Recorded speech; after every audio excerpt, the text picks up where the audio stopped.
ఎంతగా కోపం తెచ్చుకున్నాడు అని అంటే మరి ఒక పడవ మూలలో కూర్చొని మరి అంటే గొనుగుతున్నట్టుగా మనం చూస్తాం. It's natural, we are humans. మరి ఇది సహజము, మరి మన మానవులం కాబట్టి మరి మనం ఆ విధంగా మనం ఆలోచించడం అది సహజమే. So don't act very holy and pious and say I never get angry with God. మరి మీరు ఏదో నేను ఎక్కువగా భక్తి పరుణ్ణి అని అనే విధంగా మరి నాకు ఎప్పుడు కూడా దేవుని మీద కోపం రాలేదు అని అనేటటువంటి మాటను మీరు అనకండి. What will that mother say who's lost a child? You think she won't be angry with God? మరి ఒక కుమారుని కోల్పోయినటువంటి తల్లి మరి దేవుని పైన మరి ఆమె కోపం కలిగి ఉండదా? Or the woman who lost a husband, or the man who lost his wife or children, whatever it may be. మరి ఏ వ్యక్తి అయితే మరి ఆయన యొక్క భర్తను కోల్పోయినాడో లేకపోతే ఒక భార్య పిల్లల్ని కోల్పోయిందో మరి ఇట్లా ఎవరైనా ప్రియులను కోల్పోయినప్పుడు మరి ఆ వ్యక్తులు మరి దేవుని పైన మరి చేదైనటువంటి అనుభవము అభిప్రాయము మరి కోపం తెచ్చుకోవడం సహజం.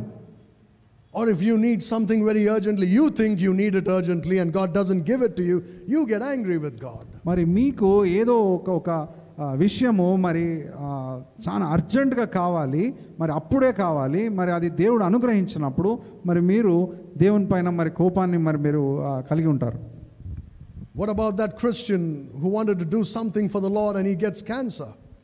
మరి ఒక వ్యక్తి మరి ప్రభు కోసము మరి ఎంతగానో మరి పని చేయాలని ప్రయాసపడాలని ఆశిస్తున్నటువంటి ఆ వ్యక్తికి మరి క్యాన్సర్ వచ్చినప్పుడు మరి ఏమంటారు? You think he won't be bitter and angry with God? మరి ఆ యొక్క సేవకుడు ఆ యొక్క వ్యక్తి మరి ఆయన దేవునితో మరి కోపం కలిగి ఉండడా? He would say, why did you allow this? మరి ఆయన అంటాడు, దేవా మరి ఎందుకు ఇటువంటి అనారోగ్యంను మరి నాకు అనుమతించావని. I'll tell you something. ఒక విషయాన్ని చెప్పాలనుకుంటున్నాను.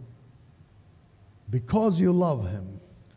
మీరు ఆయనను ప్రేమిస్తున్నారు కాబట్టి. Again, what I'm going to say will shock you, but this is true.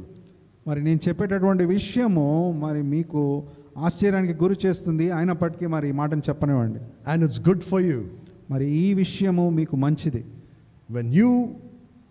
When God allows something in your life like that. మరి దేవుడు మరి మీ యొక్క జీవితంలో ఒక విషయాన్ని అనుమతించాడు అని అంటే forgive him. ఆయనను క్షమించండి. Yes, you heard me right. అవును, మీరు విన్నది సరైనటువంటిదే. Forgive God. దేవుణ్ణి క్షమించండి.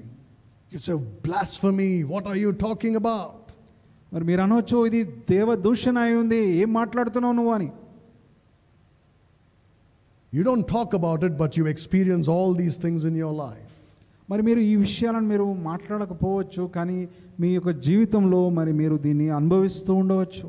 You get angry with God. మరి మీరు దేవుని పైన మీరు ఎంతగానో మరి కోపాన్ని మరి మీరు కలిగి ఉండవచ్చు. Forgive him. That's why I'm telling you, forgive him and leave it.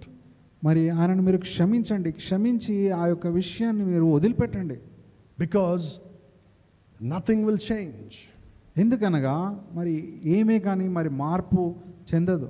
There is no use getting angry at the Lord. మరి మీరు ప్రభు పైన మరి మీరు కోపం కలిగి ఉండడం వల్ల ఏ ప్రయోజనం లేదు. Right? Wife, if you get angry with your husband and look at him angrily, he might not do what he was going to do. మరి మీరు మీ యొక్క భర్త పైన మరి మీరు కోపం చేసుకున్నంత మాత్రాన మరి ఆ వ్యక్తి మరి చేయాలనుకునే